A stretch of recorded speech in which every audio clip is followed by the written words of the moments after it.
Thanks very much for joining us on the next stage. My name's Mike Butcher. I'm editor-at-large, and this session is provisionally entitled "Cybersecurity in the Age of AI." But we're going to sort of shoot the breeze about pretty much everything we can think of in terms of security and cyber.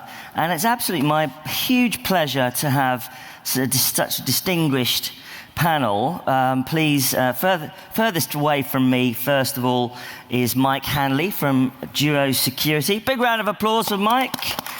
And next to him is Marc from Okta.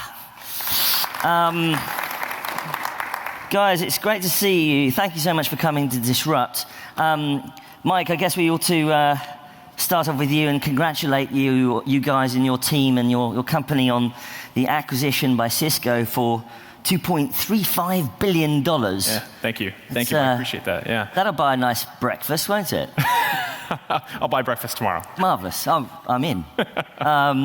What about, and actually, from what I gather, that was actually, there's quite a big premium on it was supposed to be, you were valued at about $1 billion, weren't you? And then last October when we raised the last round of funding, about $1.2 billion post-money. And no, we're very excited. I mean, it's a great opportunity. Marc and I were just talking backstage. We're really in sort of a great transformational, transitionary time in the security industry. And to join forces with the world's largest networking and security business presents a tremendous opportunity for us at Duo to be a part of that transformation with Cisco. I know it's like, obviously, often it's difficult when startups get acquired and, sometimes there's a bit of a culture clash with Cisco.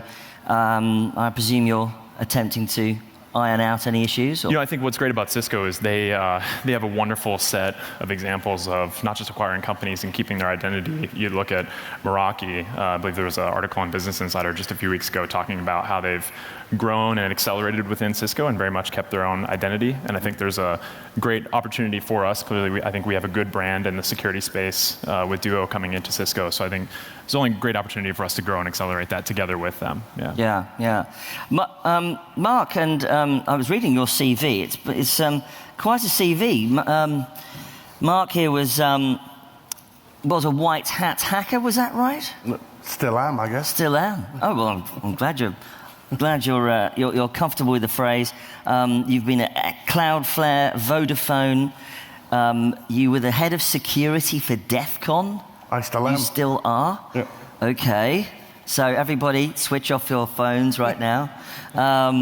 And you've even consulted on Mr. Robot, the TV series about some of the hacks in there. Yep, I helped design some of the hacks in season 2, including the femtocell attack at the end of the season.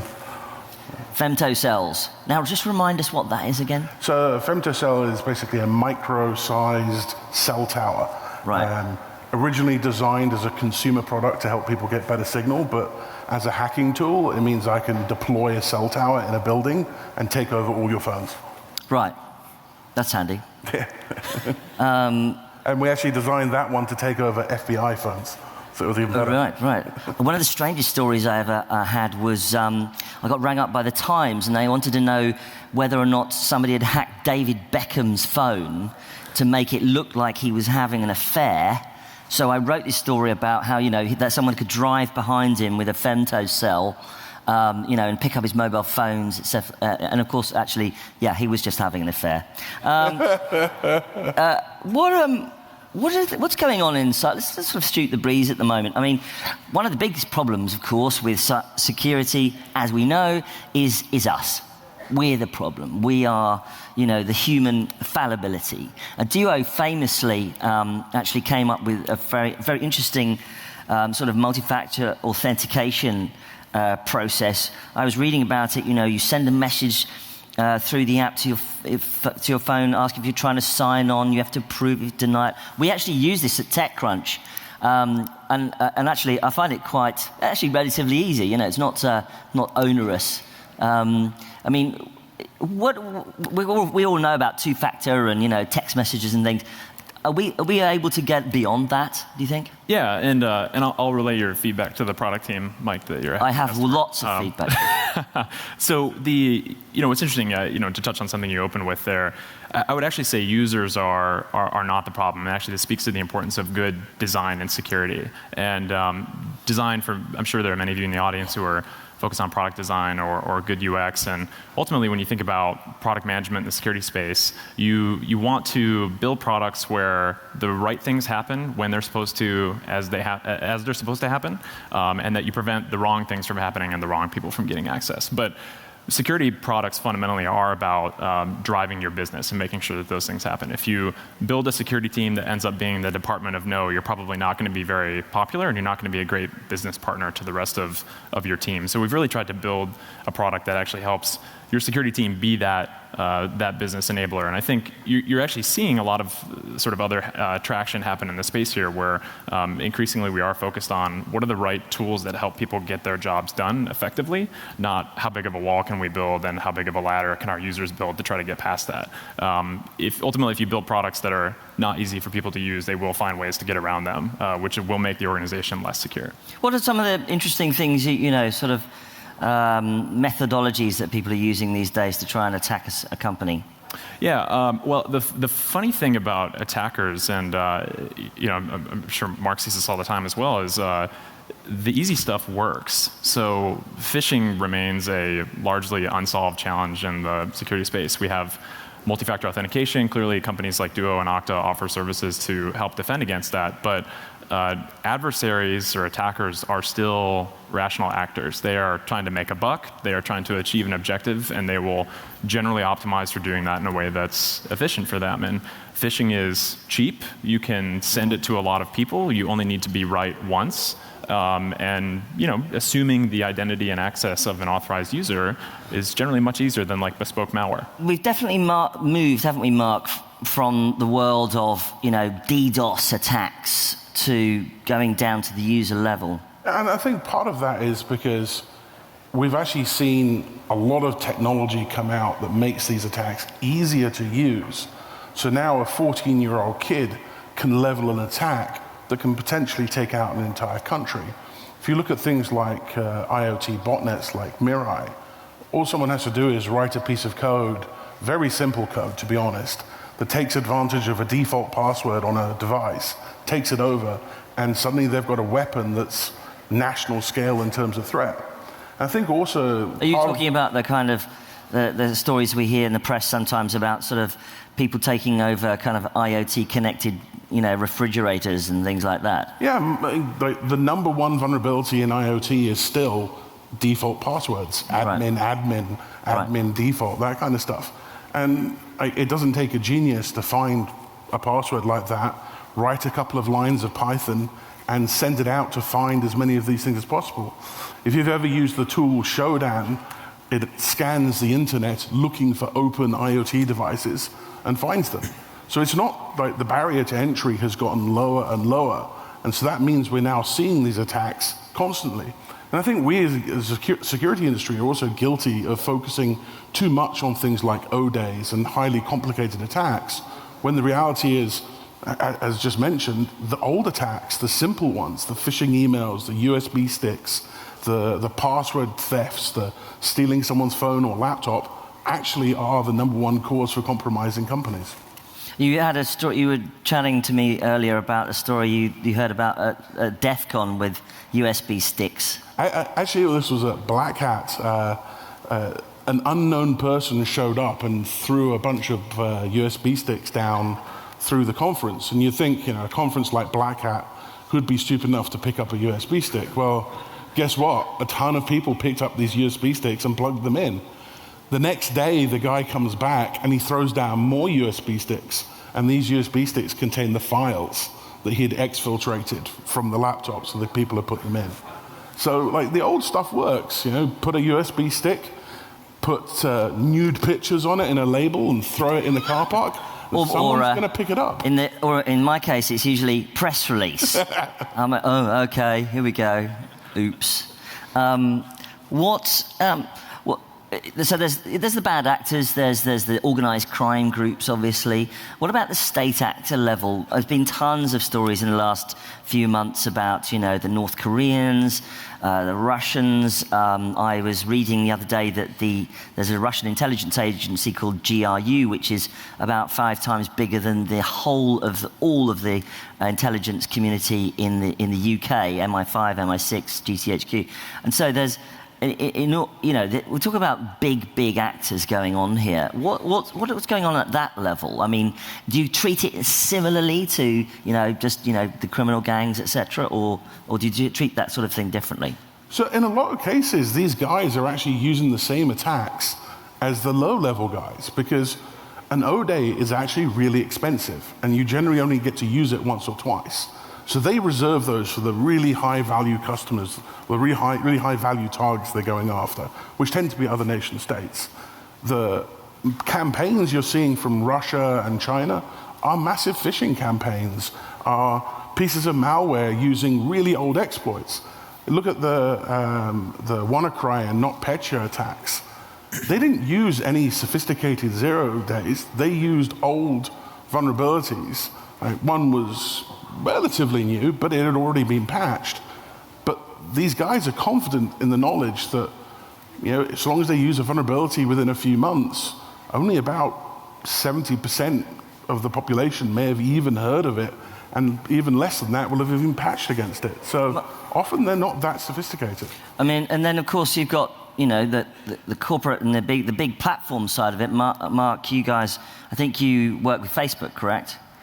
We have folks on my team who previously came from there, yes. Yeah. I mean, how are the big platforms that you know of, you know, responding to, you know, the threats out there? Yeah, you know, I actually think this dovetails nicely off Marc's point, which is, you know, if you look at just in the last few weeks, Instagram has done a big rollout pushing 2FA for their users. Yeah. Fortnite pushed a big campaign out to get 2FA to their users. Rainbow Six pushed a big campaign out via Ubisoft to get 2FA to their users. And it really is, it is interesting, right? Because I think we generally still need to work on our understanding of like what the payoff structure is in security. It's very cool to know that you're being attacked by a foreign intelligence service, but if you haven't put locks on your front doors to at least deter them, you probably don't have a good investment strategy there and don't have a good understanding of the most effective ways to protect your infrastructure. And royally in security, we're very good at making new work. We're very efficient at making new work. So the importance of focusing on like what are actually the most effective security controls, because many of those actually eliminate work entirely. So yeah. You telling me, sorry, Marc, go ahead. I was actually just going to say one of the most interesting big platform responses to national state threat actors is actually Google's. After Google got hacked by the Chinese, they came up with the Beyond Corp architecture, which has now evolved into Zero Trust. And the whole concept behind Zero Trust is, even if you do use strong authentication, there may be a scenario where a bad actor is able to steal the credentials or co-opt your employee and gain a foothold in your network. So what do you do? And the concept behind Zero Trust is, don't trust anything inside your network. Use things like microsegmentation to stop lateral movement so that once the bad guys get in one place, they can't get any further. Right. And this Zero Trust movement is really going to be I think, the big next answer to how you stop the APTs, even the 0 days, from having massive impact on networks. And it's really a repositioning of the trust boundary, right? I mean, traditionally the trust boundary was represented by your point of presence and a stack of gear that you had in your data center that connected you out to the broader public internet. And you terminated inside the network via VPN, and then you had broad access to everything from there. But to Marc's point, we've kind of brought that in via Zero Trust networking, and in many cases, even your internal corporate network effectively is you know, a dumb transit in some cases, and it's, you know, make a decision based on the trustworthiness of the user, their device that they're coming from, and then any entitlements that they have as close as possible actually to the data that they're trying to access or the application that we provisionally titled this panel in terms of, you know, security in the age of AI. How relevant is that as sort of a descriptor to describe the next phase, using, you know, machine learning and AI to enforce security? So AI and Zero Trust are a marriage made in heaven, because the whole idea behind Zero Trust is you design policies that sit inside your network. You design access fabrics or intelligent nodes in your network that make policy decisions as to whether or not someone should be able to access a resource, go on through the network. That's the kind of thing or the kind of problem that AI is great at solving. AI is great at doing human decisions much faster than a human ever can. And I have great hope that as Zero Trust evolves, we're going to see AI baked into the new Zero Trust platforms. And we're going to start seeing these policies being created on the fly, and we're going to start seeing intelligent responses where networks actually actively defend themselves against threats. Does that have an effect on the size of company that you require, cybersecurity company that you require to work on these? I know, Mike, you were telling me when we were chatting before about how, you were a company when it was about 300 people, about 100 people, and now it's several hundred people, obviously. Are we still going to need lots and lots of humans, cybersecurity specialists, humans to work on these problems, or gradually the system's going to start doing a lot of heavy lifting and actually impact the size of the company, maybe? Well, I think it's interesting, right? Because machine learning or specific applications of that really become necessary because, kind of dovetailing off Marc's point, there's also a substantial labor shortage of qualified security professionals to actually fill many of the jobs that need to be done. So the work still has to happen. How do you do that effectively with products, services, and other tools? So I think that creates a tremendous opportunity for security vendors to figure out what are those jobs that need to be done. And there are many sort of unsolved challenges yet in that space. Policy engines, I think, are one of the more interesting ones. But to really double down your investment there so that you can solve those jobs effectively with a product, because frankly, hiring in this space is very challenging because there's just a substantial labor shortage. And sorry, Marc. And I was just going to say, also the advantage of using machine learning to scale this is that one human solves one problem at a time, generally, whereas machine learning can solve hundreds of thousands of problems at one time. It can look for commonality across attacks, and instead of the person finding a particular botnet and taking it down, the machine learning platform can find all and correlate all related attacks and block them simultaneously. And that's true scalability. And often one of the things that we're talking about at Disrupt is, the rise of the robots, also the rise of autonomous systems, and if we get to a point in a few years' time where there's a lot more driverless cars systems, even not necessarily fully driverless, but people relying on cars to drive them around, even on the highway, driverlessly, as it were, to coin a phrase. Famously, Jeep was hacked. The system there was hacked, interestingly. What's your view about, are the security systems being put in place now by the automakers? Do we have to be a little worried about what might happen in the future? So I guess I have a slightly unique perspective on this, because at the same time as the Jeep hacked, I hacked the Tesla Model S. Oh, great. What I actually found from hacking the Model S was it has the startings of a really good security architecture, but there were a lot of flaws in it because they were using quite an old operating system, and that's actually a common problem in vehicles. It takes 4 to 5 years for a vehicle to reach production, but the average life cycle of, say, a Linux operating system is 2 to 4 years. So almost always your operating system is deprecated by the time it comes out. So that's a big problem that the industry is going to have to solve. But the other things that I'm seeing and the other signs I'm seeing are really positive. Right now, we're starting to see software improvements. So cars are actually getting software firewalls, they're filtering signals, etc. By 2020, you're going to start to see replacement of traditional networks like the CAN network that controls the automotive parts of the car. And that replacement is going to open the door to things like encrypted CAN communications, or Ethernet in the case of some vehicles, encrypted ECUs, which reduces the attack surface, and also means that vehicles start to truly adopt defense in depth. Right now, if you take a car that was released pre-2018 and plug something into the OBD2 port, it's pretty much game over. You have full administrative access to a network that controls some really... And that's right now. Yeah. When most cars don't have these autonomous systems. What's your view, Mike? Yeah, I mean, most vehicles today, security was a bolt-on, not a built-in activity, and many of the properties that Marc's talking about are things that are really most effective or most likely to actually come to fruition if you make those decisions very, very early in the software development lifecycle.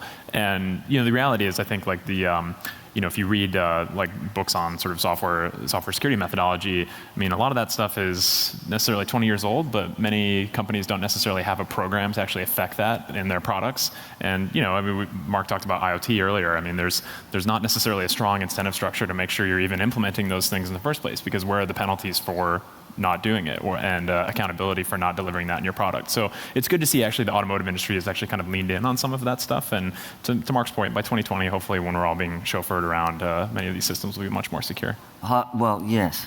I was going to say, I think one of the challenges just touched on there is too many industries sit in silos, and they see the threats that, say, the internet-based economies face, and they see the threats that automotive face, and they don't think they're affected. And that's kind of a general fallacy in terms of understanding what the threat landscape is.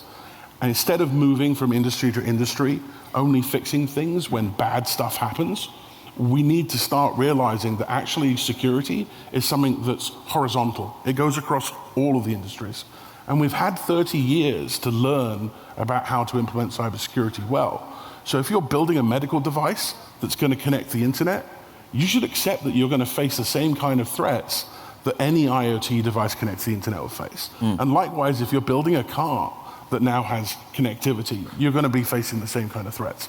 And I think until we get to the point where that understanding happens, we're still going to see industry after industry have its own big issue and then evolve. Next industry has a big issue and then evolve. Just quickly, one of the issues that has happened in the last couple of years is obviously the rise of blockchain and cryptocurrencies and so-called, very supposedly very deep encryption in order for these blockchains to run. Do you think that will start to affect or impact or positively or negatively the cybersecurity industry? I think blockchain, not unlike artificial intelligence or other flavors of machine learning, are great tools to solve concrete problems that businesses have. So I can imagine there's certainly plenty of interesting potential applications where you can solve a discrete problem that an IT admin or that a software company has. So, but I think the challenge is sometimes it's a cart before the horse thing. It's I would like to use this methodology, and then I'll go find a problem to solve with it, versus having a clear understanding of the job to be done and then working backwards from that to figure out the right technology. So excited to see kind of the rise of some of those things that will come through in our space. But the alignment with like a core problem or sort of a fundamental thing that needs to be addressed in our space is going to be the critical piece. What do you think, make of it? I think I'd largely agree. I think blockchain is a very exciting technology that's sort of looking for problems to solve. I've seen a couple of concrete solutions where it's adding a lot of advantage. One of those is in contracts. Another one is actually Okta works with NGOs in overseas, where they use blockchain as a way to permanently record the ownership of land and property. So that's quite a good use for it. But I think a lot of the other uses are very early, and they're kind of looking for problems to solve. I do have high hopes that it's going to solve some stuff. It's a fantastic piece of technology. I think it's just very early. Marc, famously, DEF CON this year blew up because you brought some voting machines, US voting machines, and some teenagers basically hacked into them. Give us a preview of how you're going to best that next year. Well, every year I wonder how we're going to best it, and every year someone brings something along for us to hack. I mean, the voting machine issue is actually kind of like the topic du jour. Actually, this year it was more they were looking at the websites that are used for soliciting votes and making comments, and kids found a ton of vulnerabilities in it. The actual voting kiosks were last year, and famously, I think one of the kiosks literally lasted about 10 minutes before someone was able to find a compromise. And these things aren't built on sophisticated technology. I mean, we're talking Windows platforms with open USB ports. And so if you have a Windows platform with an open USB port, no really strong policy, and someone can go behind a curtain and fiddle with it while they're voting, you're fighting an uphill battle. Yeah. I think voting is probably going to continue to be a focus because it is such an important thing for our democracy, and there's a lot of opportunity to do stuff. But we've had people like, we've had the FTC come in and ask us to solve problems. So, I don't know. I'd like to think it's going to be transportation, but that's because that's my own personal favorite area, but we'll see. Well, hopefully we can stick to pen and paper for a bit longer, or pen, definitely not pencil. Brilliant. Gentlemen, thank you so much for coming to TechCrunch Disrupt. Round of applause, everybody. Thank you.